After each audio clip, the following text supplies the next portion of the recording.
الحمد للہ رب العالمین والصلاة والسلام علی رسولہ الامین وعلی آلہ وصحبہ اجمعین ومن تبعہم بإحسان الی یوم الدین اما بعد۔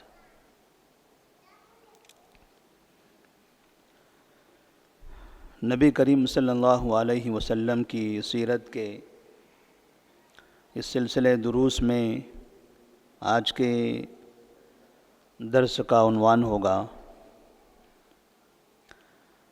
عمرۃ القضاء کے بعد نبی کریم صلی اللہ علیہ وسلم کی مدینہ کی جانب واپسی۔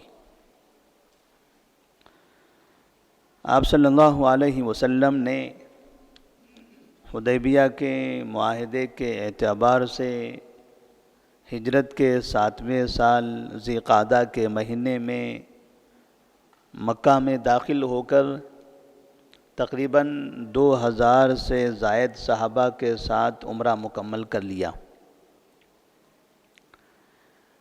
یہ آپ صلی اللہ علیہ وسلم کی زندگی کا ایک تاریخی عمرہ تھا،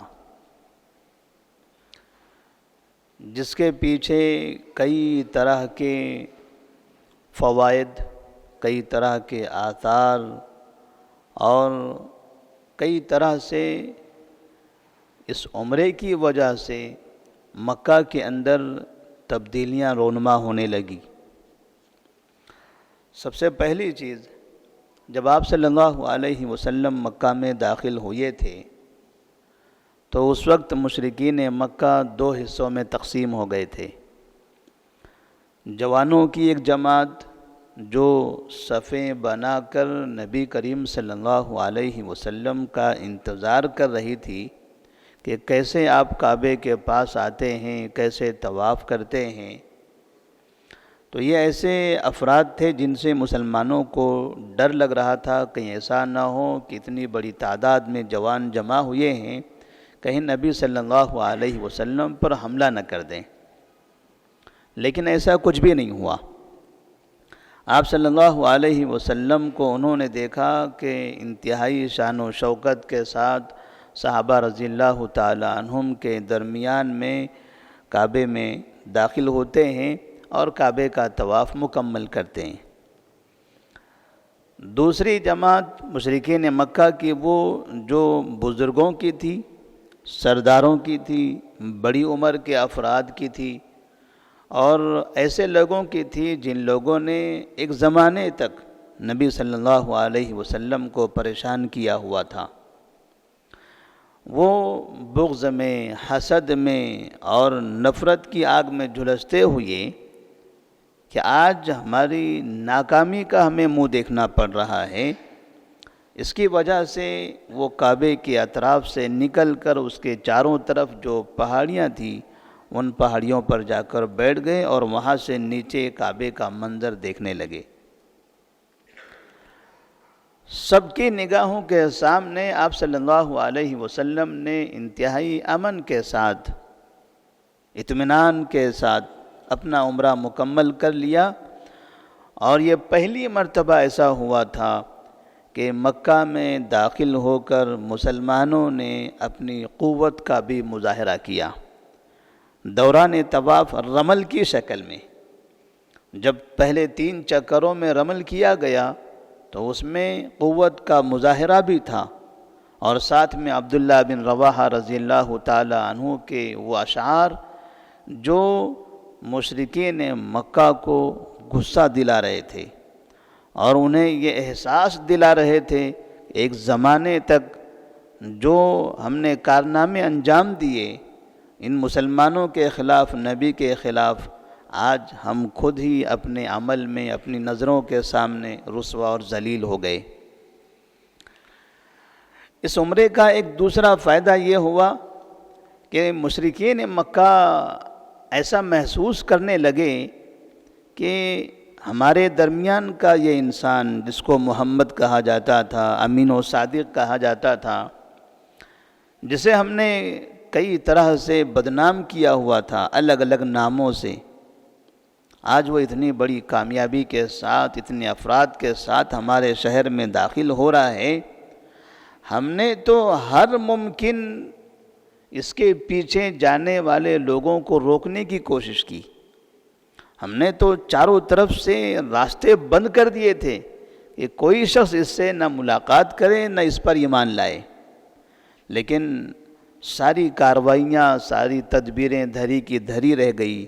دیکھتے دیکھتے ان کی تعداد اس سے مکے والوں سے زیادہ ہو گئی،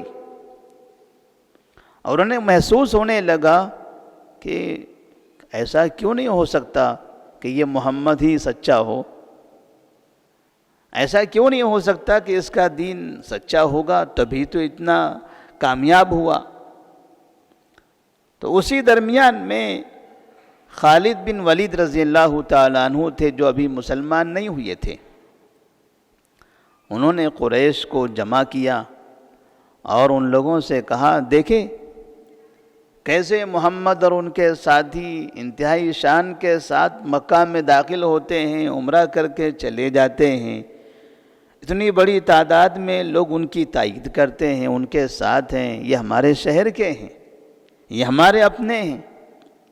ایک زمانہ تھا جب ہم نے ان کو شاعر کہا تھا، یقین مانیے آج مجھے ایسا لگتا ہے اور احساس ہوتا ہے کہ ہم نے انہیں غلط کہا تھا، وہ شاعر نہیں تھے، ہم نے انہیں کاہن کہا تھا، اور کاہن کہہ کہہ کر لوگوں کو ان سے متنفر کیا تھا، لیکن آج دل کہتا ہے کہ یہ آدمی کاہن نہیں تھا، ہم نے خواہ مخواہ بدنام کیا تھا، ہم نے اس کو مجنون کہا تھا، لیکن آج یقین ہو گیا ہے کہ یہ آدمی مجنون نہیں ہے۔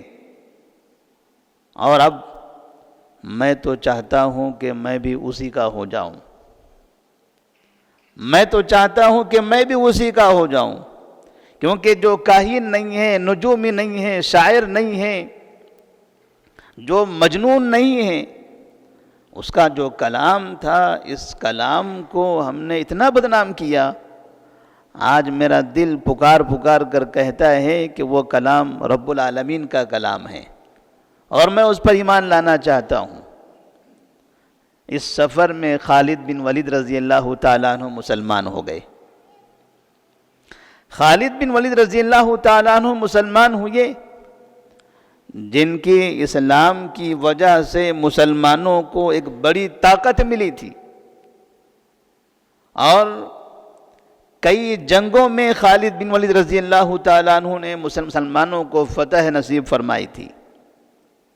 انہی کے پیچھے مکہ کے ایک دوسرے بڑے انسان عمرو بن عاص رضی اللہ تعالیٰ عنہ، وہ بھی آئے، وہ بھی کہنے لگے کہ یہ کیسے ہو گیا، ہم نے تو آج اپنی آنکھوں سے ایسا منظر دیکھا ہے جس کی ہم نے کبھی تمنا بھی نہیں کی، جس کی امید بھی نہیں تھی، کس طرح سے اس آدمی کی دعوت کامیاب ہوئی ہے، اور ان کے ماننے والوں کے چہرے دیکھنے کے بعد تو ایسا ہی لگتا ہے کہ یہ آدمی حق پر ہے، لہذا ہمیں فوری اس حق کو قبول کر لینا چاہیے۔ عمرو بن عاص رضی اللہ تعالیٰ عنہ نے بھی اسلام قبول کر لیا۔ آپ صلی اللہ علیہ وسلم مکہ میں ہیں، آپ نے عمرہ مکمل کیا ہوا ہے، اور یہاں ادھر دوسری طرف مشرکین مکہ قریش کے درمیان میں یہ ہلچل ہو رہی ہے۔ یہ 3 دنوں کے درمیان میں کوئی گھر ایسا نہیں تھا جس گھر کے اندر اسلام کی شعائیں داخل نہ ہوئی ہوں، کوئی دل ایسا نہیں تھا جس دل کے اندر اسلام کا نور داخل نہ ہوا ہو۔ سب تذبذب میں پڑ گئے، جو شرک پر جمے ہوئے تھے اب وہ لڑکھڑانے لگ گئے، اب مسلمان ہوتے ہیں، جب مسلمان ہوتے ہیں اب ادھر جاتے ہیں، تب ادھر جاتے ہیں۔ جب ابو سفیان رضی اللہ تعالیٰ عنہ کو پتہ چلا، ابو سفیان رضی اللہ تعالیٰ عنہ ابھی مسلمان نہیں ہوئے تھے، مشرکین مکہ کے بڑے سرداروں میں شمار ہوتا تھا، بڑے بزرگ انسان تھے، بہت زیادہ ذہین، فتین، باصلاحیت شخص، رعبدار انسان تھے۔ جب کفر پر تھے تب بھی وہی حال تھا، اللہ نے جب اسلام کی دولت سے سرفراز فرمایا تب بھی وہی حال تھا۔ تو ابو سفیان ان کو جب پتا چلا کہ خالد بن ولید مسلمان ہوئے ہیں، کہا بلاؤ خالد کو میرے پاس۔ خالد رضی اللہ تعالیٰ عنہ ان کے دربار میں حاضر ہوئے، کہا میں نے تمہارے بارے میں سنا ہے۔ کہا جو سنا ہے وہ صحیح سنا ہے، جو بھی آپ نے خبر سنی ہوگی وہ صحیح ہے۔ کہا کیوں؟ وہ غصے میں آ گئے۔ ان کے پاس ابو جہل کے بیٹے عکرمہ موجود تھے۔ ابو جہل جو مکے کا سردار، ان کے بیٹے عکرمہ موجود تھے۔ کہنے لگے ابو سفیان غصہ کیوں ہوتے ہو؟ کہنے لگے یہ خالد مسلمان ہو گئے۔ عکرمہ نے کہا واللہ اگر مجھے بھی کسی چیز کا ڈر نہ ہوتا، مجھے ایسا لگ رہا ہے کہ میں کب کب اپنی زبان سے اپنے مسلمان ہونے کا اظہار کر دوں۔ میں تو بہت پہلے سے چاہ رہا تھا کہ میں بھی اسلام کا اظہار کر لینا چاہتا ہوں، اور اب میں بھی مسلمان ہوں۔ ابو جہل کے بیٹے عکرمہ رضی اللہ تعالیٰ عنہ، عکرمہ نے اسلام قبول کر لیا۔ ابو سفیان اور پریشان کہ میرے دوست کا بیٹا مسلمان ہو گیا۔ نبی کریم صلی اللہ علیہ وسلم نے جو عمرہ کیا، عمرے میں آپ کے ساتھ جو صحابہ رضی اللہ تعالی عنہم کی ایک فوج تھی، ایک بڑی جماعت تھی، کسی نے کسی طرح کا کوئی مسئلہ، کوئی ایسی حرکت نہیں کی کہ جس کی وجہ سے کفار مکہ کو تکلیف ہو، میزبانوں کو پریشانی کا سامنا کرنا پڑے۔ انتہائی اچھے اخلاق کا مظاہرہ کرتے ہوئے آپ نے 3 دن وہاں گزارے اور پھر وہاں سے نکل گئے۔ مسلمانوں کا یہ رد عمل کہ اپنے شہر کے اندر یہ اتنے سالوں کے بعد آئے، جن پر ہم نے ظلم کیا تھا، انہوں نے آ کر ہم سے کسی طرح کا کوئی انتقام نہیں لیا اور وعدے کے حساب سے واپس چلے گئے۔ کیسے افراد ہیں یہ؟ کیسے لوگ ہیں یہ؟ مشرکین مکہ کے دلوں کے اندر جگہ جگہ سوراخ پڑ گئے۔ وہ جگہ جہاں کفر جمع ہوا تھا، آہستہ آہستہ وہاں سے کفر چھٹنے لگا اور تھوڑا تھوڑا اسلام اس میں داخل ہونے لگا۔ یہ 7 ہجری کا واقعہ ہے، اور اس کے 1 سال کے بعد سن 8 ہجری تک مشرکین مکہ یعنی مکہ کی آبادی کا اکثر حصہ مسلمان ہو چکا تھا۔ نبی کریم صلی اللہ علیہ وسلم جب یہاں سے رخصت ہونے لگے، حمزہ بن عبد المطلب رضی اللہ تعالی عنہ کی چھوٹی سی بچی وہ بھاگتے ہوئے آئی، یا ہم یا ہم یا ہم، او میرے چچا او میرے چچا، ایسے کہتے ہوئے نبی کے پیچھے پڑ گئی۔ نبی نے دیکھا یہ بچی ہے، پوچھا یہ کون ہے؟ تو کہا گیا یہ حمزہ رضی اللہ تعالیٰ عنہ کی بیٹی ہے۔ حمزہ رضی اللہ تعالیٰ عنہ شہید ہو چکے تھے۔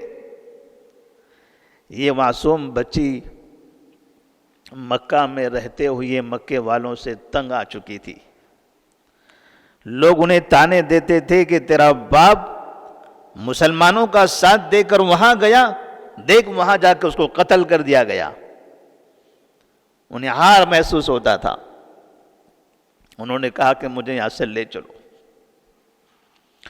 میں یہاں نہیں رہنا چاہتی۔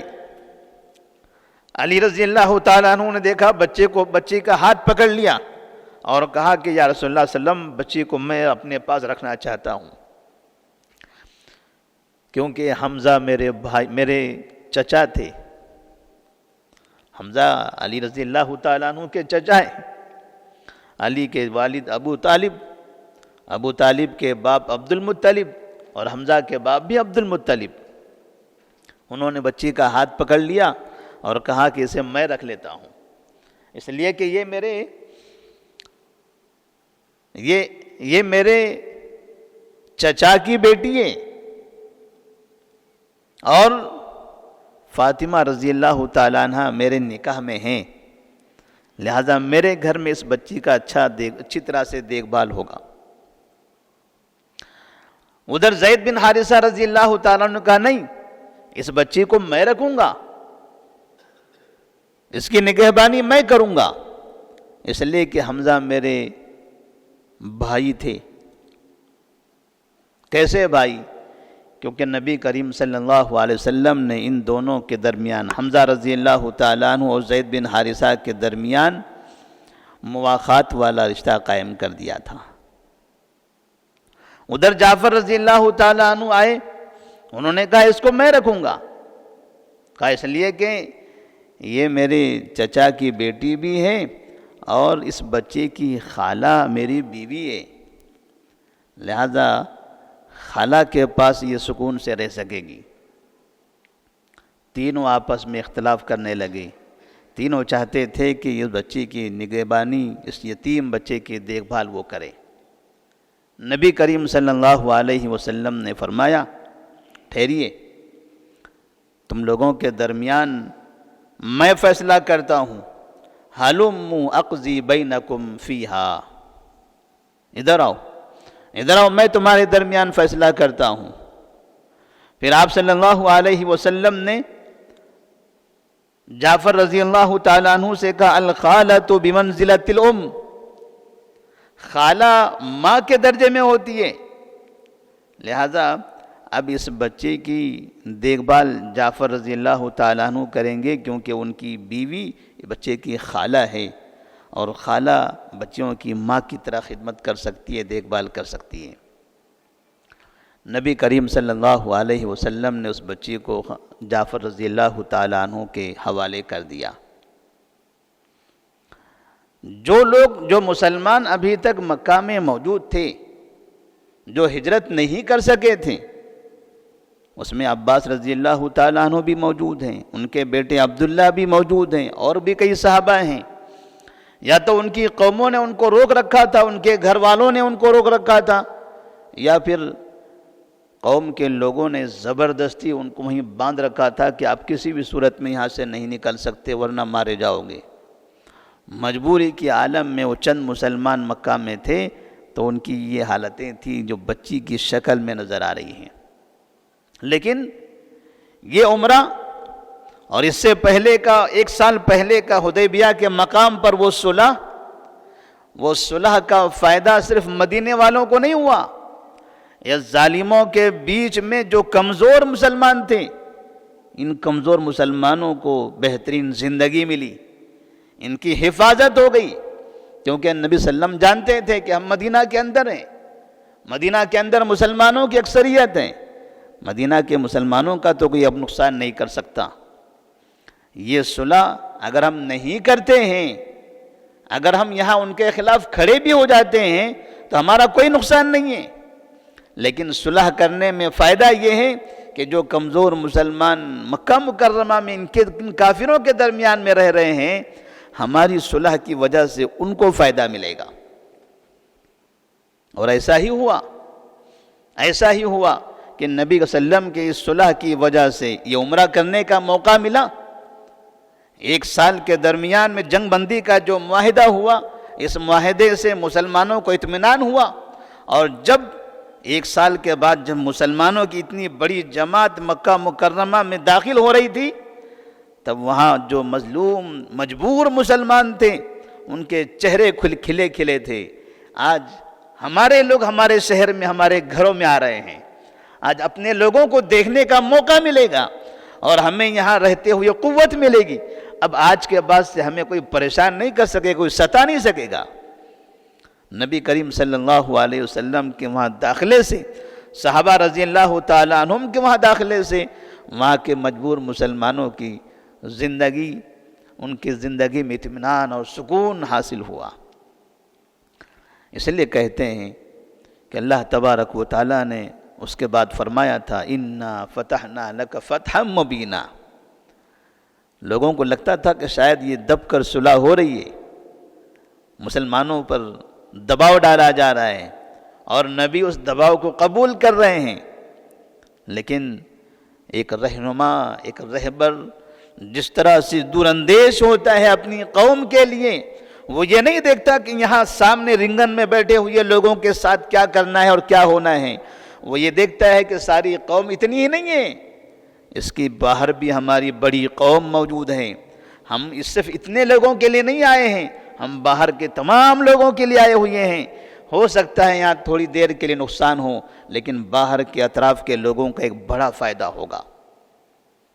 آج اب دیکھتے ہیں کہ بہت سے مسلم ملکوں کے بارے میں بعض مرتبہ جیسے کوئی عرب ملک اگر ہندوستان سے کوئی معاہدہ کر لیتا ہے، تجارتی معاہدے، دفاعی معاہدے اور دیگر سیاحتی معاہدے، تو کبھی کبھار بعض افراد، بعض علماء یہ کہتے ہوئے دکھائی دیتے ہیں، دیکھو کافروں سے معاہدہ کر رہے ہیں، دیکھو یہ فلاں روس سے معاہدہ کر رہے ہیں، دیکھو یہ امریکہ سے معاہدہ کر رہے ہیں، دیکھو یہ لندن والوں سے معاہدہ کر رہے ہیں۔ مسلم ملکوں کے بارے میں ایسے تبصرے لوگ کرتے ہوئے دکھائی دیتے ہیں۔ انہیں نہیں پتہ ہے کہ اگر مسلم ملکوں کے تعلقات ہمارے اس ملک سے اچھے ہوتے ہیں تو یہاں رہنے والے 30 کروڑ مسلمانوں کا فائدہ ہے، یہاں بسنے والے 30 کروڑ مسلمانوں کا فائدہ ہے۔ یہاں کی حکومتیں، یہاں کے وہ افراد جو غیر مسلم کی کمپنیاں ہیں، ہو سکتا ہے ان کو ان عرب ملکوں کی کمپنیوں سے، ان کے تیل سے، ان کے خزانے سے فائدہ ہو، دنیاوی اعتبار سے وہ فائدہ حاصل کر سکتے ہیں، لیکن نتیجے میں وہ اس قوم کو دیکھتے ہوئے ہماری اپنی اس قوم جو ان کی قوم مسلمان ہے، اس مسلمان قوم کے لیے وہ ہمدرد بنیں گے، ان کے لیے وہ نرمی کا راستہ اختیار کریں گے، کیونکہ وہ جانتے ہیں کہ اگر ہم نے ان کے ساتھ شدت اپنائی تو پھر وہ سارے معاہدے کھٹائی میں پڑ جائیں گے۔ ایسے ہی دنیا کا کوئی بھی ملک ہو، مسلمانوں کو ایسے ملکوں کے ساتھ امن کے معاہدے کرنے کی ضرورت ہے، چاہے وہ روس ہو، چاہے وہ چائنا ہو، چاہے وہ امریکہ ہو، چاہے کوئی ملک ہو، اس لیے کہ ان کے اس ملکوں میں بھی تو مسلمان ہیں۔ اگر اس ملک کو، اس ملک کی حکومت کو، وہاں کی قوم کو دشمن بنا دیا گیا، پھر وہاں رہنے والے، بسنے والے مسلمانوں کا کیا ہوگا؟ وہ کیسے وہاں اسلام پر قائم رہ سکیں گے؟ وہ کیسے وہاں اسلام کی دعوت دے سکیں گے؟ اسلام کے لیے آزادی کیسے ہوگی؟ اور کیسے باہر کے ملکوں کے مسلمانوں سے ان کے تعلقات بڑھیں گے؟ جب مسلمانوں کا آنا جانا ہوگا، تعلقات باقی رہیں گے، علماء ادھر سے ادھر جائیں گے، مبلغین یہاں سے وہاں پہنچیں گے، اور اس طرح سے آنے جانے سے مسلمانوں کو تقویت ملے گی۔ یہ امن کے معاہدے کرنے سے اسلام کا اتنا بڑا فائدہ ہے۔ صلح حدیبیہ کی اس واقعے سے نبی کریم صلی اللہ علیہ وسلم نے وہ پیغام دیا، اور جو جلد بازی، ہلڑ بازی اور اس طرح کی باتیں کرتے ہیں، وہ فلاں نے ان سے معاہدہ کر لیا، وہ بھی کافر، یہ بھی کافر، یہ اسلام اور مسلمانوں کے دشمن ہے، جو مسلمانوں کی صفوں میں کبھی علم کے نام سے، کبھی مفکر کے نام سے بیٹھے ہوئے ہیں۔ ایسے لوگوں سے مسلمانوں کو ہوشیار رہنے کی ضرورت ہے۔